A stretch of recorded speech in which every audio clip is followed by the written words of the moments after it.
오늘은 웨스트민스터 소요리 문답 45문에서 52문까지의 내용을 함께 나누도록 하겠습니다. 시작하기에 앞서서 우리 지난주 내용 39문에서 44문까지의 내용을 기억해 보도록 하겠습니다.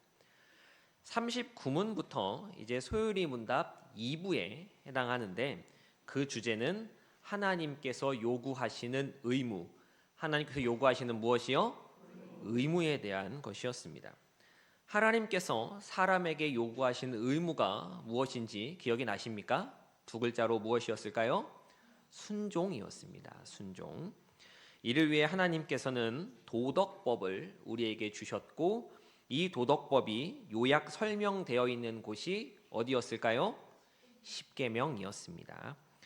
십계명의 요점은 하나님 사랑, 이웃 사랑, 즉 사랑이었습니다.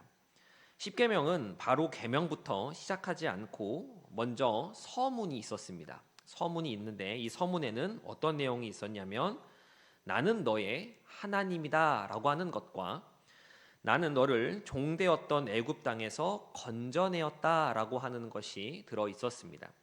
이 서문을 통해 하나님께서 우리에게 말씀하시고 또 가르쳐 주시는 것은, 하나님께서 우리의 주이시고 하나님이시고 구속자라는 사실과 더불어서 그러한 분이시기에 마땅히 그의 모든 계명을 지켜야 한다, 따라야 한다, 순종해야 한다라고 하는 것이었습니다.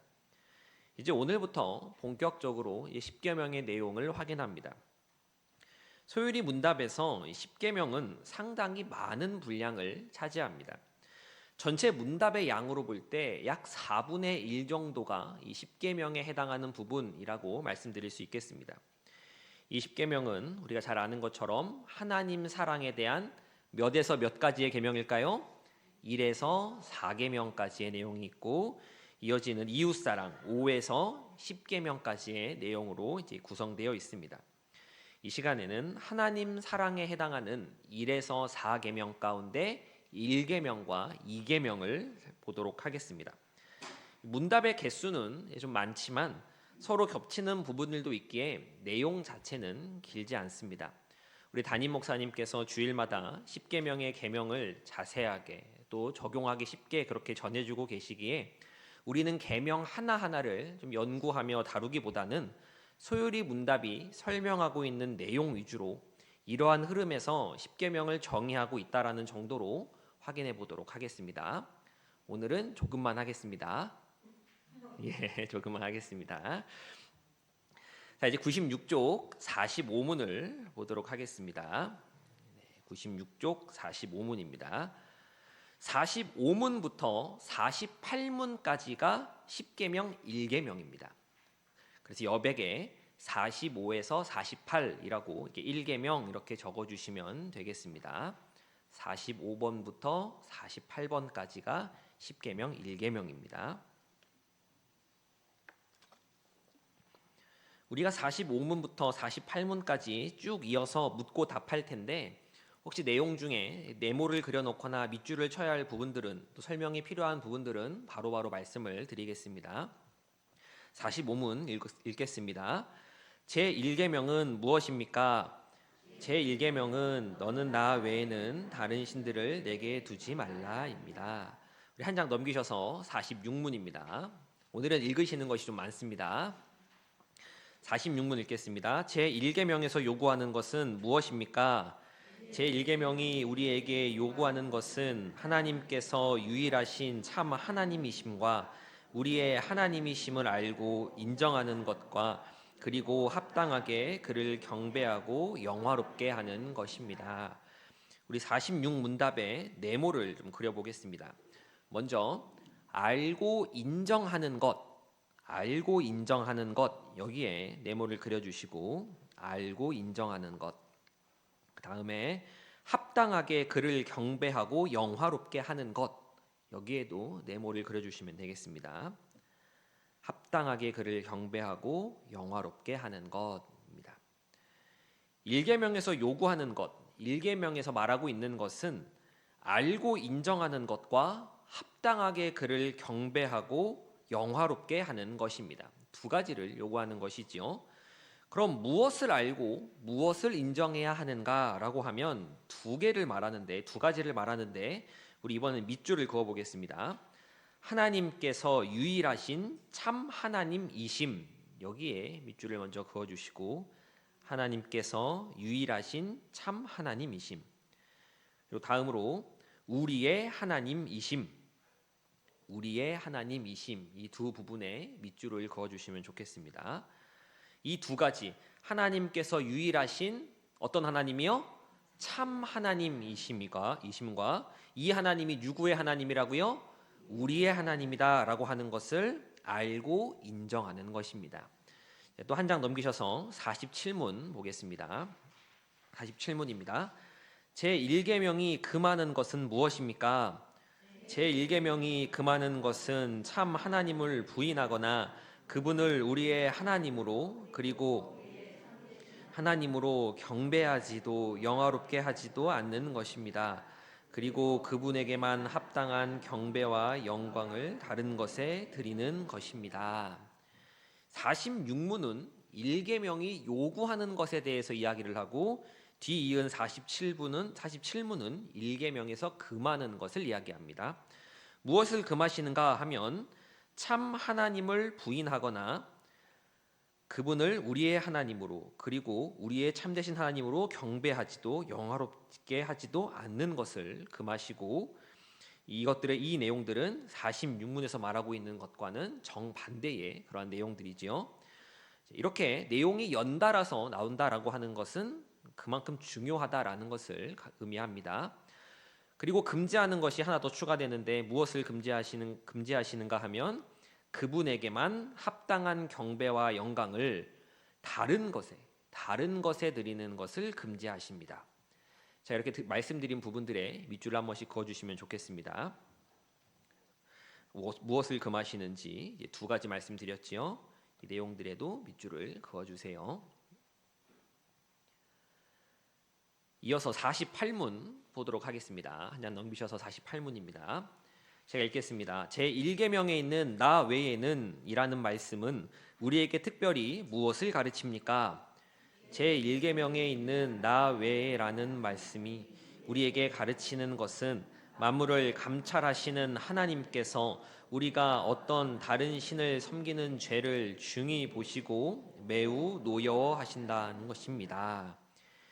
이 48문은 1계명에 부과된 설명의 내용입니다. 나 외에는 이라고 하는 이 부분이 강조되는데, 여기에 밑줄 긋겠습니다. 나 외에는 우리가 어떤 다른 신을 섬기는 죄를 중히 보시고 매우 노여워하신다는 것, 여기에도 밑줄을 그어주세요. 1계명에 이 부과된 설명, 이것을 가르쳐주는 것이라고 소요리 문답은 말하고 있습니다. 여기까지가 이제 1계명에 대한 소요리 문답의 설명입니다. 이제 저를 보시면 되겠습니다. 1계명은 사랑해야 할 대상에 대한 설명입니다. 무엇에 대한 설명이라고요? 사랑해야 할 대상에 대한 설명입니다. 1계명에서 요구하는 의무는 유일하신 하나님에 대해 알고 인정하는 것입니다. 그리고 여기서 더 나아가 그분을 경배하고 영화롭게 하는 것을 요구합니다. 이것은 소요리 문답 1문에서 언급했던 인간의 주된 목적, 인간의 제일 되는 목적과 내용상 같습니다. 하나님을 사랑하는 것이 피조물인 우리의 의무이자 본분이며, 동시에 우리에게 가장 좋은 상태, 어떤 상태요? 가장 좋은 상태라는 것을 말하면서 그것을 지향하라고, 그것을 이루어가라고 그렇게 요구하시는 것입니다. 우리는 1계명을 통해서 우리가 이미 소요리 문답 1문에서 선언적으로 알게 되었던 인간의 목적, 인생의 목적이 동시에 하나님께서 우리에게 요구하시는 의무도 된다라고 하는 것을 확인하게 됩니다. 인생의 목적이 곧 하나님께서 요구하시는 의무와 같다라고 하는 것이지요. 피조물에게 가장 중요한 목적이자 요구되는 것은 창조주이신 하나님을 사랑하는 것입니다. 하나님을 무엇하는 것이라고요? 사랑하는 것입니다. 그것이 피조물에게 가장 좋은 상태다라고 그렇게 이야기를 하는 것입니다. 내가 사랑하는 이가 나보다 다른 무언가를 더 사랑할 때 그것은 참 견디기가 힘듭니다. 그냥 넘길 수도 자연스럽게 받아들여질 수도 없습니다. 그것이 사랑의 특징입니다. 하나님께서 일계명을 통해 요구하신 것과 금지하신 것은 서로 대비됩니다. 적당히 섞여서 함께 갈 수가 없는 것입니다. 하나님도 섬기면서 세상도 섬기면서 갈 수 있다고요, 없다고요? 없다라고 하는 것을 일계명은 밝히 이야기하는 겁니다. 이쪽이면 이쪽이고 저쪽이면 저쪽입니다. 하나님께서는 이처럼 분명하게 길을 제시하시고 우리에게 말씀하시는데 문제는 우리입니다. 우리는 요구하시는 의무를 따르면서도 하나님께서 말씀하시는 그러한 의무를 수행하면서도 금하시는 것들을 동시에 저지르곤 합니다. 무슨 일에서나 하나님보다 더 신뢰하는 것이 있다면, 하나님보다 더 의지하고 하나님보다 더 따르는 것이 있다면 그것이 바로 다른 신입니다. 뭔가 오늘날에 이야기하는 물질이 되었던, 관계가 되었던, 아니면 옛날처럼 바알이나 농경의 신에게 제사하진 않지만 뭔가 하나님보다 우리가 더 의지하고 더 따르는 대상이 있다면 그것이 바로 다른 신이지요. 사람을 믿고 더 신뢰하는 것도 다른 신이 될 수 있습니다. 우리는 자꾸 무뎌져서 하나님을 섬기면서 동시에 다른 것들, 다른 신들을 섬기는 그런 행동들을 하고 맙니다. 그렇게나 연약한 우리를 위해서 하나님께서는 특별히 표현 하나를 더 강조해 주셨습니다. 그 내용이 나 외에는 이라고 하는 그런 표현입니다. 하나님께서는 우리가 어떤 다른 신을 섬기는 것, 다른 신이라고 하는 것, 제가 다시 말씀드리지만 어떤 우리가 모르는 신, 이것만을 가리키는 것이 아니라 하나님보다 더 의지하는 것은 모두 다른 신이 됩니다. 이 다른 신을 섬기는 것을 매우 중히 보시고 무겁게 보시고 간과하지 않으시고 노여워하신다라고 하는 것을 소요리 문답은 이야기하고 있는 것입니다. 우리는 나 외에는 이라고 하는 표현을 한 번 더 접함으로써 다시금 조심할 수 있게 되는 것이지요. 이 선언적 표현을 통해 우리는 좀 더 경계하게 되고 두려움을 갖게 됩니다. 이 갖게 되는 두려움은 무서움, 움츠러듦이 아니라 하나님을 경외함입니다. 정리하자면 일계명은 하나님 한 분만을 사랑하고 하나님 외에는 다른 무엇도 마음에 품지도 의지하지도 말고 하나님을 우리의 삶 가운데 최고의 자리에, 어떤 자리예요? 최고의 자리에 모실 것을 이야기하는 계명이라고 할 수 있겠습니다. 그리고 경계와 두려움, 즉 하나님 경외함을 우리로 하여금 갖게 하는데 이를 통해 우리의 삶은 더욱더 하나님께 순종하는 삶으로 나아가게 됩니다. 그리고 이렇게 하나님께 순종하는 삶으로 나아가게 될 때 우리의 마음은 안심이 되고 감사하는 삶을 살아갈 수 있게 되는 것입니다. 하나님께서 주신 십계명의 본래 의도는, 우리에게 최종적으로 안식과 복을 주기 위함이지 결코 두려움으로 우리에게 짐을 지우고자 주시는 것이 아님을 우리가 잘 기억해야 하겠습니다. 이제 2계명 보도록 하겠습니다. 우리 104쪽 49문입니다. 2계명은 49문에서 52문까지가 2계명에 해당합니다. 49에서 52라고 적어주세요. 49문부터 52문이 10계명, 2계명에 대한 설명입니다. 49문 읽겠습니다. 제2계명은 무엇입니까? 제2계명은 너를 위하여 새긴 우상을 만들지 말고 또 위로 하늘에 있는 것이나 아래로 땅에 있는 것이나 땅 아래 물속에 있는 것에 어떤 형상도 섬기지 말라.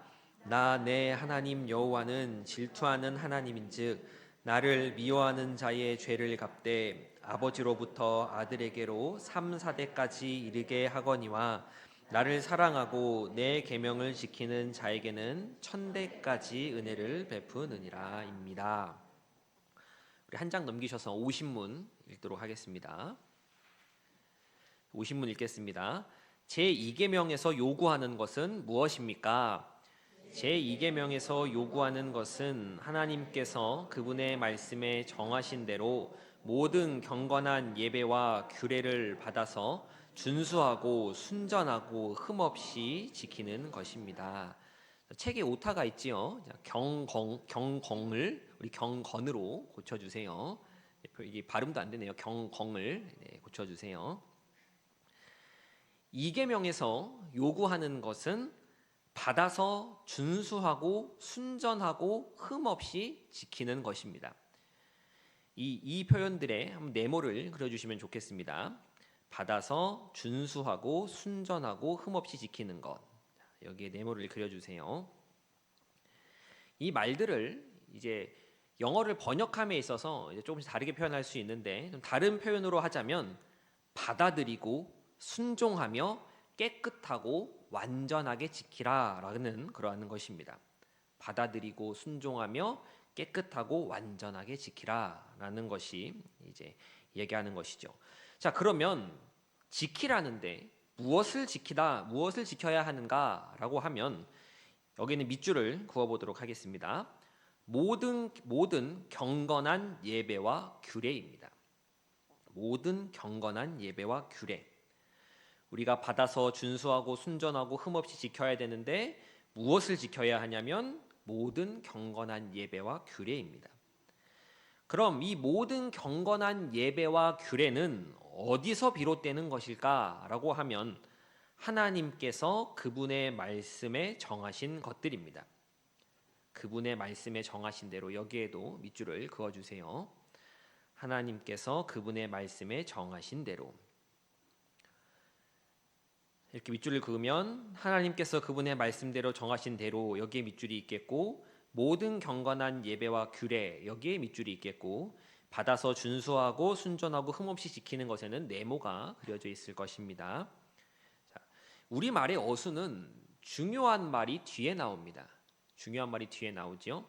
하지만 이제 영어의 어순, 이 웨스트민스터는 이제 영어로 작성이 되었으니까요. 영어의 어순은 중요한 말이 앞에 나옵니다. 그래서 제가 뒤에서부터 앞으로 이제 가는 것이죠. 이걸 영어로 보면 제가 말씀드린 것처럼 먼저 받아서 준수하고 순전하고 흠없이 지키는 것, 지켜야 한다라는 것이 먼저 나오게 됩니다. 그래서 이렇게 뒤에서부터 앞으로 설명을 하고 있다라는 것 말씀을 드립니다. 우리 한 장 넘기셔서 51문 보겠습니다. 오늘 52문까지 하고 마치는데 이제 51문 왔죠. 예. 우리 51문 읽겠습니다. 제2계명에서 금하는 것은 무엇입니까? 제2계명에서 금하는 것은 형상을 가지고 하나님을 예배하거나 그분의 말씀에 정하지 아니한 다른 방법으로 예배하는 것입니다. 51문은 2계명에서 금하는 것을 말합니다. 두 가지를 언급하는데 우리 밑줄 긋겠습니다. 형상을 가지고 하나님을 예배. 무엇을 금지하는가 하면 첫째로 형상을 가지고 하나님을 예배. 이것을 금하고 이어서 말씀에 정하지 아니한 다른 방법으로 예배. 말씀에 정하지 아니한 다른 방법으로 예배. 이 두 가지를 금합니다. 형상을 가지고 하나님을 예배하는 것을 금하고 말씀에 정하지 아니한 다른 방법으로 예배. 이것을 이 계명은 금하고 있다라고 할 수 있겠습니다. 즉 형상으로 하나님을 예배하는 것과 하나님 말씀에 정하지 않은 어떠한 다른 방법을 가지고 예배하는 것을 금하고 있다라고 이야기하는 것이지요. 우리 한 장 넘기셔서 52문 보겠습니다. 52문입니다. 제2계명에 첨가된 이유들은 무엇입니까? 제2계명에 첨가된 이유들은 하나님께서 우리의 주권자가 되시며 우리의 소유주가 되시며 자신이 받으실 예배에 대해 열심을 가지고 계시다는 것입니다. 이 계명에 대해 부과된 설명의 이유를 52문에서 다루고 있습니다. 이 첨가된 이유들에 대해서 우리 네모를 좀 그려놓도록 하겠습니다.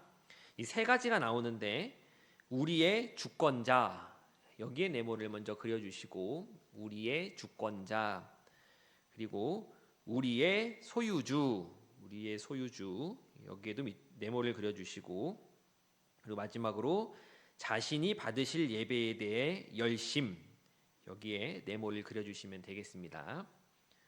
우리의 주권자, 우리의 소유주, 자신이 받으실 예배에 대해 열심. 이 내용들은 하나님이 우리를 주관하시고 우리를 소유하시며 그분께만 경배하기를 열렬히 바라신다라고 표현할 수 있겠습니다. 이제 저를 봐주시면 되겠습니다. 이 계명은 사랑하는 방식에 대한 설명입니다. 무엇에 대한 설명이라고요? 사랑하는 방식입니다. 앞서 1계명에서 우리가 사랑해야 할 대상이 누구인가에 대해서 배웠습니다. 이어지는 2계명에서는 사랑하는 방식이 어떠해야 하는가 이것을 배웁니다. 우리 한번 질문해 보도록 하겠습니다.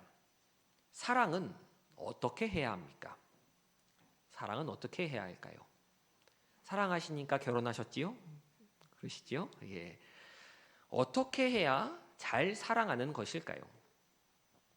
우리가 평소에도 종종 하는 질문이고 여러 매체에서 영화나 드라마에서도 자주 나오는 단골 질문이지 않습니까? 사랑은 어떻게 해야 하나요? 라는 그런 질문이죠.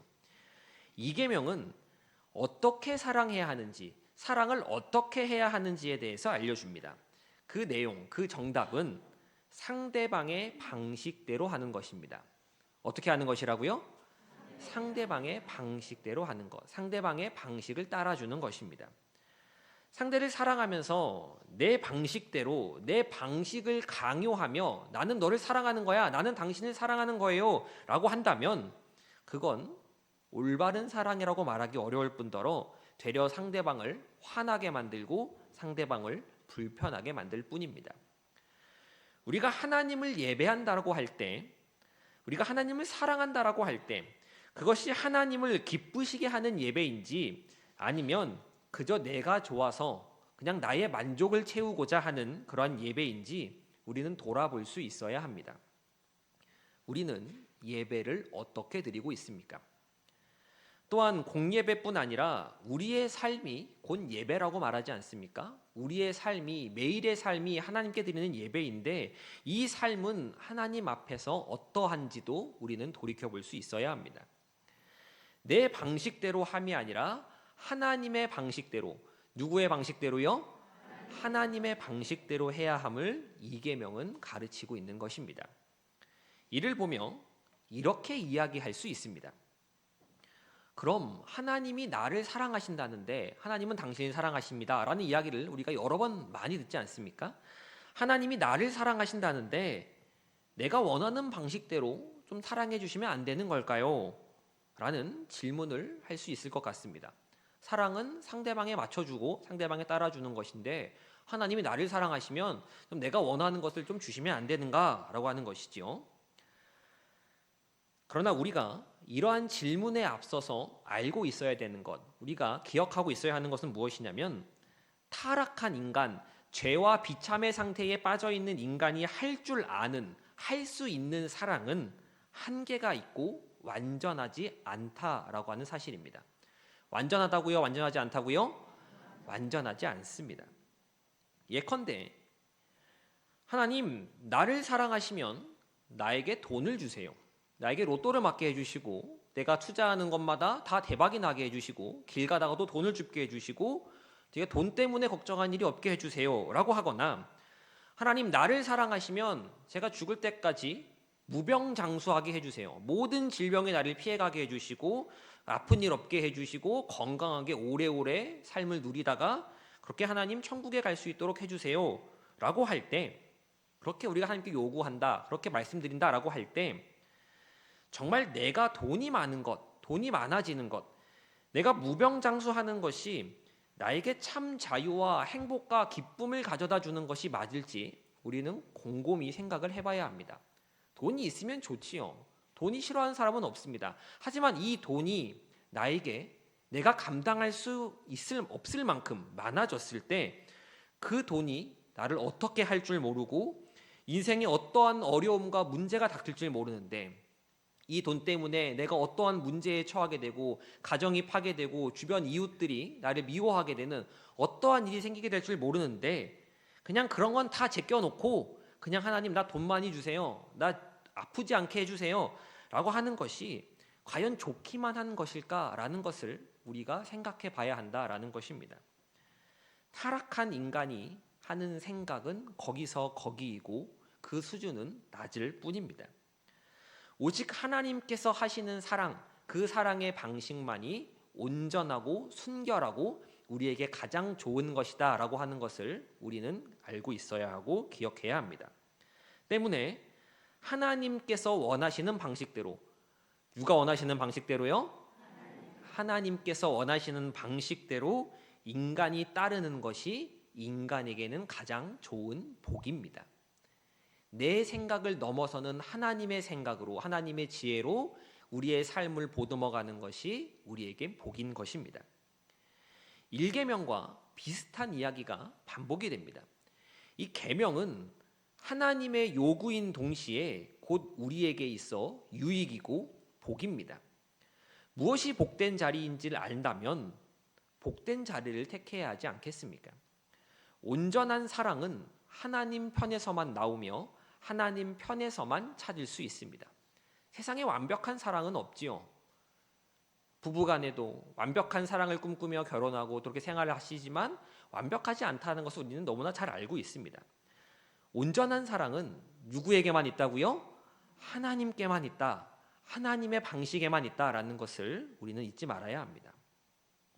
50문에서 52문의 내용, 요구와 금지의 명령을 볼 때 우리는 하나님께서 스스로 제정하신 예배와 규례들을 무척 중요시하고 계심을 우리는 보게 됩니다.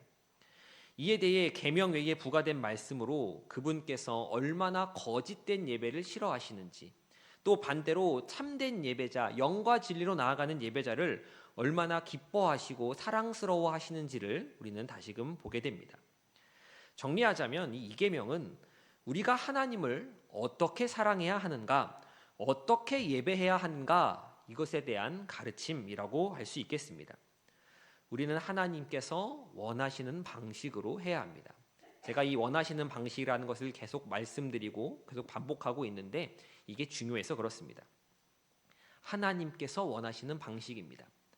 하나님께서 원하시는 방식대로 하나님을 섬기고 사랑하고 예배한다라는 이 말은 내 생각, 내 방식, 내 판단과 내 경험을 내려놓아야 한다라는 말과 같습니다. 우리는 거짓된 예배를 거부하며 혹여 내가 거짓된 예배를 드리고 있지는 않은지, 하나님께서 원하시지 않는 방식으로 그저 나의 만족을 위해 자리에 앉아 있는 것은 아닌지 우리는 경계할 수 있어야 합니다. 로마서 12장 1절의 말씀은 우리의 삶이 예배임을 가르칩니다. 제사보다 순종을 더 원하신다라는 말씀을 기억하면서 우리 삶의 모든 순간이 말씀에 근거한 순종의 예배가 되어가기를 간절히 소망합니다. 내용을 정리하겠습니다. 오늘은 45문부터 52문까지의 내용을 함께 나누었습니다. 원래는 이제 하나님 사랑에 관한 4계명까지 한 번에 진도를 나가볼까라고 생각을 그랬다가는 많이 기억에 안 남으실 것 같아서 내용을 좀 조절을 좀 했습니다. 오늘 나누었던 45문부터 52문까지의 내용은 10계명, 1계명과 2계명에 해당하는 내용입니다. 성경에서 첫 번째다라고 하는 것은 무척 중요한 의미를 갖습니다. 하나님께서 주신 10가지 계명이 모두 너무나 귀하고 또 중요한 말씀들이지만 1계명은 그 가운데에서도 으뜸이 된다라고 말씀드릴 수 있을 것 같습니다. 종교 개혁자인 이 마틴 루터는 10계명을 연구하면서 이 10계명 연구 가운데 이러한 말을 남겼습니다. 우리가 다른 계명들을 깨트릴 때는 반드시 첫 번째 계명을 먼저 깨트린다라는 이야기입니다. 1계명은 모든 계명의 기초가 되는 계명입니다. 무엇이 된다고요? 기초가 됩니다. 여기가 무너지면 다른 것들도 다 연달아서 무너지는 것이지요. 우리는 1계명을 통해 사랑해야 할 대상을 배웠고 2계명을 통해 이 대상을 사랑하는 방식에 대해서 배웠습니다. 우리의 힘과 우리의 의지로는, 우리의 결단으로는 완전하신 하나님을 그분이 원하시는 방식으로 사랑할 수 없습니다. 그래서 하나님께서는 독생자 예수 그리스도를 이 땅에 보내셨고, 예수 그리스도께서는 모든 일을 다 이루신 후에 보혜사 성령님을 우리에게 보내주셨습니다. 우리는 예수 그리스도로 인하여 하나님과 화목하게 되었고, 성령 하나님의 도우심으로 하나님을 사랑할 수 있게 되었습니다. 시작부터 마침까지 우리가 하나님을 사랑한다라고 하는 것, 하나님을 예배한다라고 하는 이 모든 것이 하나님의 은혜로 이루어져 있는 것입니다. 하나님의 은혜가 우리를 둘러싸고 있기에 처음 시작부터 마치는 그 순간까지 우리는 하나님의 은혜를 의지하고 하나님의 은혜를 찬양하는 것이지요. 하나님께서 주신 계명은 우리를 자유케 하고 우리에게 안식을 주며 우리에게 복을 주려 하시는 것임을 우리가 바르게 알고, 오직 주님의 도우심을 구하며 순종으로 나아가는, 그리하여 하나님 외에 다른 신들을 두지 않으며 하나님만을 바른 방법으로 예배하는 우리의 믿음과 신앙이 되기를 간절히 소망합니다.